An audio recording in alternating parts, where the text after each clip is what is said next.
Hello and welcome to Cooking Lessons for Dad. My name is Karen Breyer and today we are going to make Cherry Almond Energy Bars. This is a really easy recipe with just a few ingredients. You're going to love it. So the ingredients in this recipe are pitted dates, almonds, dried cherries, old-fashioned oats, kosher salt, and that's it. So for this recipe, you do need a food processor, and I've tried this in a blender, even my Vitamixer, it wouldn't work because it's too thick. So you do need a food processor.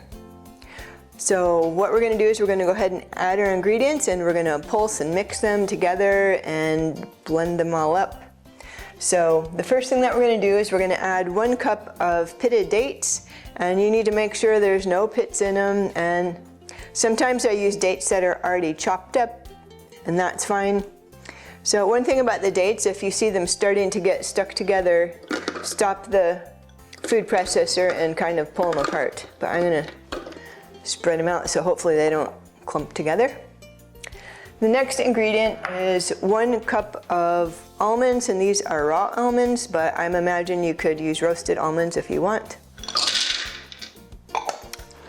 Next is 1 cup of dried cherries. Then we have 1 cup of old-fashioned oats, and not the quick oats, but the old-fashioned oats. And then we have salt. I prefer kosher salt, but if you don't have that, you could use another type. 1/2 to 1 teaspoon, and I'm just going to do a heaping half. It gives it like a really nice, sweet, salty taste. You're going to love it. Okay, so next we're just going to go ahead and put this on the pulse setting or the mix setting, and we're going to go ahead and keep mixing it until all the ingredients stick together and they start to form a ball. And you'll see them like, as soon as they're all sticking on one side of the food processor, turn it off, check it, see if it's sticky and holding together. If it is, it's ready.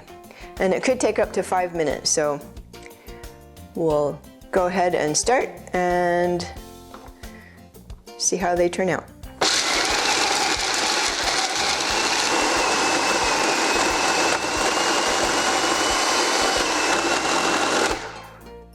Okay, so you can see how the mixture is all balled up at one side. It's all sticky. So now we're going to go ahead and take it out of here, and we're going to put it into our pan. So I'm just going to dump this in.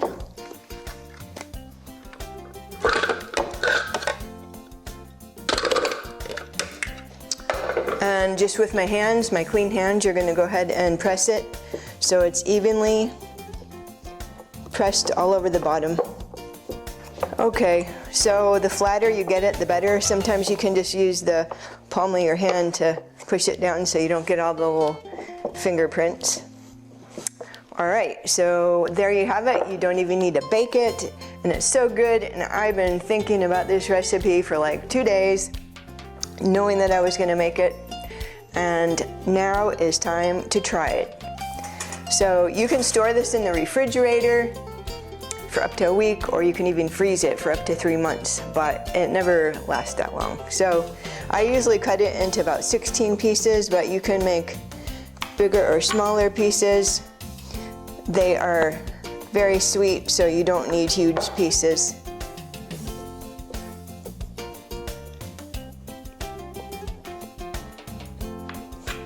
So this is how I usually cut them, and now it is time to try one. And you can chill them to make a little bit more firm before you try it, but I doubt you'll be able to wait, so.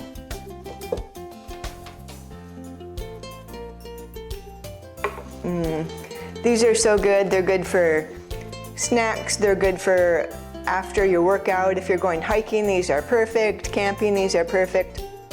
Put them in your lunch, but these are even good enough for dessert, and I've served them for dessert before, and they're good enough for breakfast too. So try them this week. Let me know how they turn out for you, and have a great day.